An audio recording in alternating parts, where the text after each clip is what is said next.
So, Mr. Laxe, thank you very much for your time today. How has it been witnessing the reaction to Sirat, all the way from Cannes to now the European Film Awards and maybe an Oscar nomination? It's been great. In Cannes, we felt something. We felt that the film was not only a film. We felt that the film was also a ceremony. And now, after all these months, we know that it's also shock therapy. Bam! And so also because you have time, so you can see how images really stay into spectators. You know, after months, a lot of people came to us and tell us, "Wow, I'm still feeling the film. You know, the film is in my skin," and that's the power of cinema. We are happy because we really trust on images, on the complex relation between an image and the human metabolism. And in the US, it's been also quite funny. Well, right, because it's been getting a lot of attention in the US. I mean, do you see that as a really hopeful sign that Hollywood's kind of more opening up globally, or even that audiences are a little bit more keen for more radical cinema, maybe? We are living on a really particular moment. It's for sure Oscar Academy is more open, more young. And I think that also we are being tired of watching the same films, I think, you know? I mean, human beings feels truth, feels when something was made with guts. This is something that is impossible to copy, the guts, you know, you know? It's also like a tough film to recommend without spoiling it because of the impact that it has, like you say, the guts. And I mean, one way I've found to describe it to people when recommending the film is to talk about it as like an act of savage transcendence. And it's that transcendence that really fascinates me, the way that your images speak to the subconscious. Yeah, can you tell me a little bit more about your approach? So I try to preserve the images for myself. I try to protect them. You know, this is the problem nowadays in cinema, you know, that the images have too much weight. The images are instrumentalized to say some things. But when you want to say too many things, you don't say nothing. And this is the problem nowadays, that they arrive really thirsty and tired. The images in the films are dead.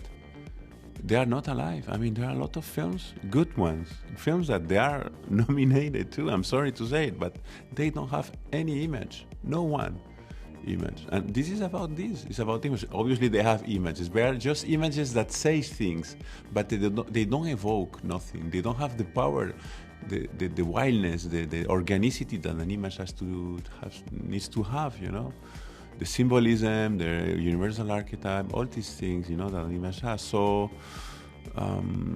it's just this, you know, the key of Sirat is that I protect the images from myself, you know. Es mi hija. Hace 5 meses que no sabemos nada de ella. Hay otra fiesta en el desierto. A lo mejor estará por ahí. Sound plays such an important part in this film, whether it's the sound design or the score by Candice Ray, who was nominated for the Golden Globes. They rather shamefully didn't show the best score being actually awarded on the broadcast. Do you think that people are maybe undervaluing or underestimating the role that sound has and sound design has in cinema? I don't know. I think that cinema people were giving us too much prizes. I don't know.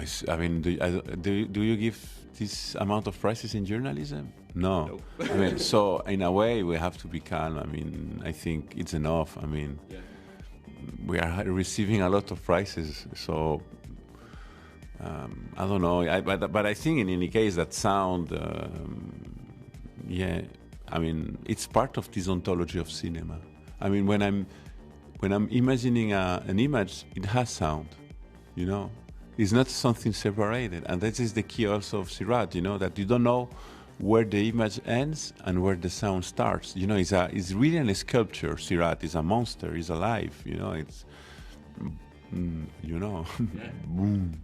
Yeah, no, it is that, and that as you say, is so important, because I mean, I saw this on the big screen, and I've been telling people to go see it on the big screen, but that feels more and more threatened nowadays, the big screen experience. And one of the people nominated here at the European Film Awards this year, Stellan Skarsgård, recently said that films need to be seen in cinemas, and that's where they should be seen. And there are other people, like the co-head of Netflix, for example, that says that going to see films in cinemas is an antiquated idea.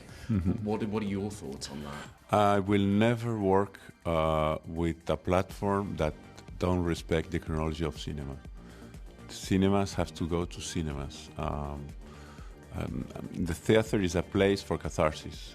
It's a place for transformation. What is happening in a cinema doesn't happen in the house. This is the soul of cinema. Is this, this is the key thing of cinema. When you are with other people, there is a subtle, a sacred exchange of energy with the people.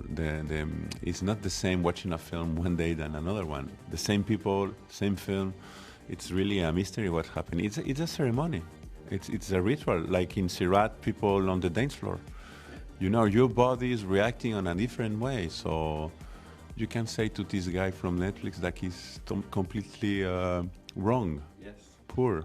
And one scene that struck me enormously in the film was the ending, the train going towards almost a future with a great amount of uncertainty.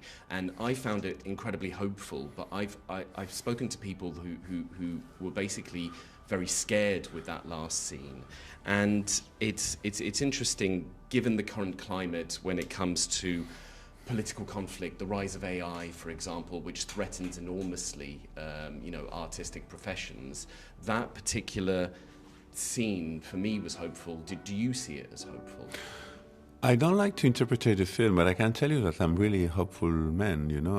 I truly believe in human being and in the future. Obviously, it will be tough. We are like on a kind of era change. So sometimes when two eras are changing, it's like a fade, of two images. Sometimes the past come to the present with more presence, but at some point it will fade, So I'm really optimistic, and I like test. I truly believe in life, and life will test us, will push us to a place that the only answer will be to be more human. So thanks Netflix, thanks IA, thanks all these dehumanizations things, because you are gonna make us more human. It's interesting that you mentioned dehumanization, because very lastly, I had the pleasure of speaking to Juliette Binoche last year, who's the president of the European Film Academy, and she said that one of her goals with her role and with cinema was to rehumanize society through cinema. Do you think that cinema has the power to do that, to rehumanize us? I think that cinema and art is a way to heal the collective imaginary. In a subtle way, we are doing it. We are healing. Yesterday, I was with most of my colleagues, Masha, Joaquin. And our films, they are a reflection of a society that is trying to look to the wounds, that they are trying to heal this transgenerational pain that we have, to stop this chain of pain. This is a problem nowadays. That we suffer. So we provoke sufferings. So yes, I think that cinema can elevate our conscience, hopefully. I truly believe. Yeah. Sorry? It's a good note to end on, the hopeful note. So, Mr. Laxe, thank you very much for your time. Thank you, David. Thank you.